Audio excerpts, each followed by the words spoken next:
हमें ये बताना है कि इसमें से कौन सा स्टेटमेंट ट्रू है। पहला, सर्क्यूम्फ्रेंस डिपेंड ऑन एरिया। सर्क्यूम्फ्रेंस का जो फार्मूला होता है, सर्क्यूम्फ्रेंस जो होता है वो उसके एरिया पे डिपेंड करता है। एरिया यानी कि ये आपका एक सर्कल है, तो जो ये सर्कल का सर्क्यूम्फ्रेंस है वो इसके एरिया पे डिपेंड करता है।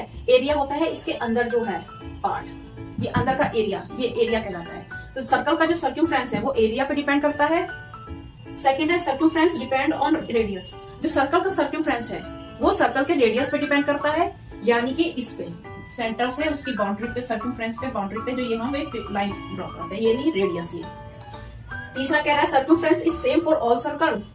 सभी सर्कल के लिए सर्क्यूम्फ्रेंस सेम होता है। अरे भाई कैसे हो जाएगा सर्क्यूम्फ्रेंस सेम, कैसे सेम फॉर ऑल सर्कल? अगर हम छोटा बनाएंगे तो इसका सर्क्यूम्फ्रेंस कम होगा, इससे बड़ा बनाएंगे तो इसका सर्क्यूम्फ्रेंस ज्यादा होगा, इससे बड़ा बनाएंगे तो इसका सर्क्यूम्फ्रेंस ज्यादा होगा। सबका सर्क्यूम्फ्रेंस क्या होता जाएगा? डिफरेंट आता जाएगा। सर्क्यूम्फ्रेंस हैज नो लिमिट। सर्क्यूम्फ्रेंस की कोई लिमिट नहीं होती। ऐसा कैसे? सर्क्यूम्फ्रेंस की कोई लिमिट तो होती है, कहीं से शुरू करोगे तो कहीं ना कहीं तो ये खत्म ही होगा। ये थोड़ी है कि ये पूरा मतलब जो है गोल गोल चक्कर लगाता रहेगा। यहाँ से अगर इस पॉइंट से बनाना शुरू करोगे, इस पॉइंट से बनाना शुरू करोगे तो ये यहीं जाके खत्म हो जाएगा। तो इन चारों में से ट्रू क्या है? सर्क्यूम्फ्रेंस डिपेंड ऑन रेडियस। सर्क्यूम्फ्रेंस हमेशा अपने रेडियस पे डिपेंड करता है।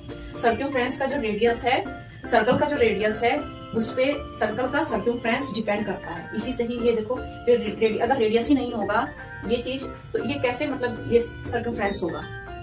तो कौन सा स्टेटमेंट ट्रू है? सर्कल का जो सर्क्यूम्फ्रेंस है वो रेडियस पे डिपेंड करें।